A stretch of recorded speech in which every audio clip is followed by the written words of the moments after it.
নমস্কার বন্ধুরা, আমি মিতা আবার চলে এসেছি আরেকটি ব্লগ নিয়ে।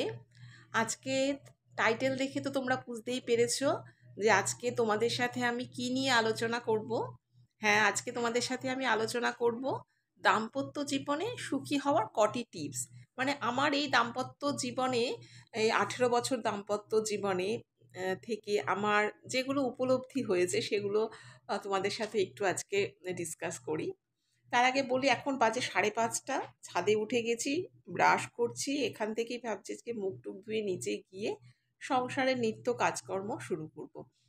মানে নিজের ওয়েটটা একটু বেশি লাগছে, বেশি হয়ে যাচ্ছে, সেজন্য মানে ছাদে এসে একটুখানি হাঁটা চলা করলাম। তো নিচে গিয়ে তো হাজব্যান্ড তো অফিসে যাবে, তাড়াতাড়ি তো বেরোয় জানোই তোমরা। তো ভাত টাত বসাতে হবে, রান্না বান্না তো করতে হবে, সেগুলো শুরু করছি। তার সাথে আজকে টপিকের আলোচনা তোমাদের সাথে করছি। তোমরা আমাদের দেখো ফ্যামিলিতে হাজব্যান্ড ওয়াইফের মধ্যে ঝামেলা হবে না, এটা কিন্তু স্বাভাবিক নয়। প্রত্যেক হাজব্যান্ড ওয়াইফের মধ্যে কিন্তু ঝামেলা হয়, এটাই স্বাভাবিক। কারণ আমরা দুজন আলাদা মানুষ, প্রত্যেকের আলাদা মত আছে, পছন্দ অপছন্দ, কারোর সাথে কারো কিছু মিল থাকলেও কিছু অমিল তো থাকবেই।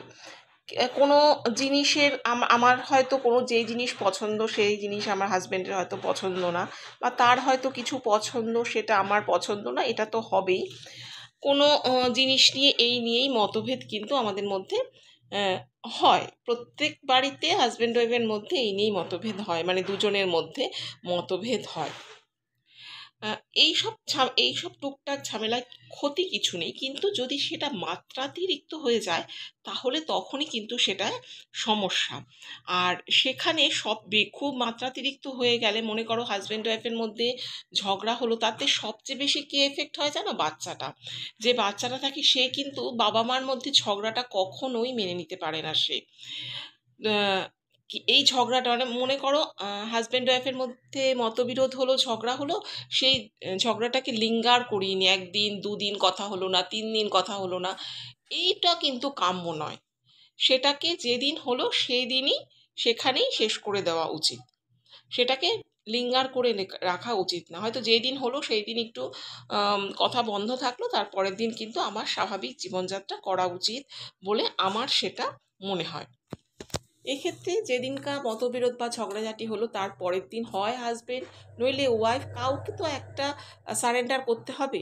যে আমি, মানে দুজনেই যদি গো ধরে বসে থাকা যায় যে কেউ কারোর সাথে কথা বলবো না, সেটা কখনোই কাম্য নয়। আর এরকম যদি হতে থাকে না, সেটা কি হয়, বৃদ্ধ বয়সে যখন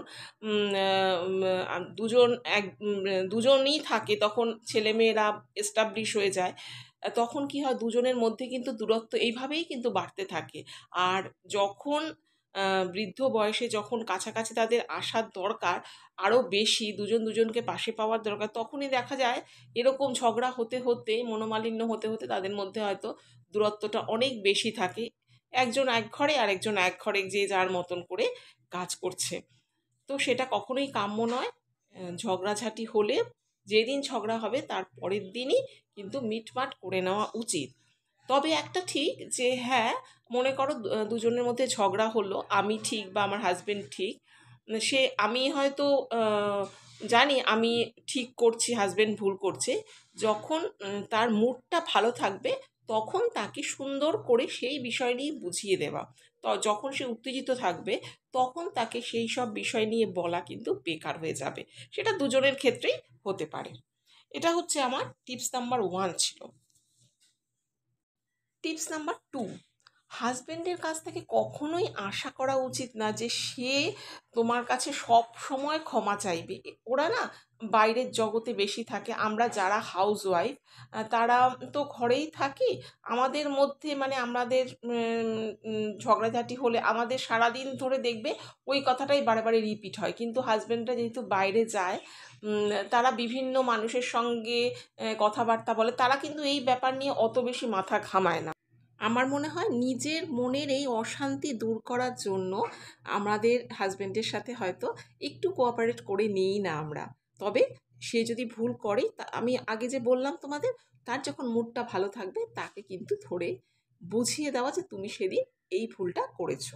আমার থার্ড টিপস হচ্ছে নিজেকে কখনোই ভাববে না দুর্বল, যে ওই বন্ধু মানে হাজবেন্ডকে কখনোই বলবে না তোমার ওই বন্ধুর বউ খুব সুন্দরী, সে অনেক লেখাপড়া জানে, সে চাকুরিরত, আমি তো সেই রকম নই। নিজেকে কখনোই দুর্বল ভাববে না, কারণ প্রত্যেকটা মানুষের মধ্যে তার কিছু না কিছু গুণ অবশ্যই আছে, প্রত্যেকটা মানুষের মধ্যে আছে। সুতরাং নিজেকে দুর্বল কখনো বলবে না, যে না আমি দুর্বল নই, আমার কাছে নিশ্চয়ই কোনো গুণ আছে, সেটা নিজেকে নিজে খুঁজে বের করো। সুতরাং এইটা কখনোই কিন্তু করা উচিত নয় আমার মনে হয়। 4 নম্বর পয়েন্ট হচ্ছে নিজেকে যেমন আমরা দুর্বল ভাববো না, আমরা কিন্তু আমাদের হাজবেন্ডকেও অন্য কোনো হাজবেন্ডের সাথে, অন্য কোনো বান্ধবীর হাজবেন্ডের সাথে তুলনা করব না। হয় তাদের রূপে হোক বা গুণে হোক বা পয়সায় হোক, কোনো দিক দিয়ে কোনো দিন আমরা কখনো তাকে তার সাথে তুলনা করব না। আমরা দেখবে অনেক সময় অনেক সোশ্যাল মিডিয়াতে দেখি অনেক সুন্দর সুন্দর দাঁড়িয়ে তারা ফটো তুলছে, বিভিন্ন জায়গায় ঘুরতে যাচ্ছে, বিভিন্ন ফার্নিচার কিনছে, আমরা ভাবি তারা হয়তো কত সুখী, কিন্তু ভিতরে গিয়ে দেখো তাদের মধ্যেও অশান্তির বীজ রয়েছে, তারাও কোনো কোনো ক্ষেত্রে অসফল। সুতরাং এটা কিন্তু কখনোই দেখানো উচিত নয় হাজব্যান্ডকে, আর হাজব্যান্ডেরও কখনো স্ত্রীকে বলা উচিত নয় যে ওই মহিলা বা আমার ওই বন্ধুর বউ খুব ভালো রান্না করে, তা সে নিজেকে এত বেশি সুন্দর করে রাখে, যত্ন করে, তারও কিন্তু বলা ঠিক নয়। এক্ষেত্রে দুজনেরই কিন্তু সমান পারস্পরিক সমঝোতা থাকতে হবে, যে তারা প্রত্যেকটা মানুষ আলাদা, প্রত্যেকটা মানুষের মধ্যেই গুণ আছে, তার যেটা তার মধ্যে নেই তাকে আঙুল দিয়ে কখনোই দেখাবো না আমরা। লাস্ট পয়েন্টে যেটা আসবো সেটা হচ্ছে ক্ষমা করে দাও। প্রত্যেকেরই হাজবেন্ডেরও উচিত তার স্ত্রীকে ক্ষমা করে দেওয়া, স্ত্রীরও উচিত তার হাজবেন্ডকে ক্ষমা করে দেওয়া, তাহলেই দাম্পত্য জীবন খুব সুখের হবে।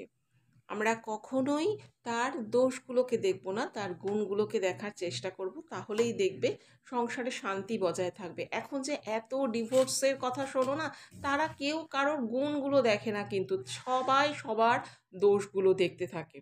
তা সেই জন্যই কিন্তু এত ডিভোর্স। আমাদের ঠাকুমা মাদের আমলে কত ডিভোর্স হয়েছে বলো তো?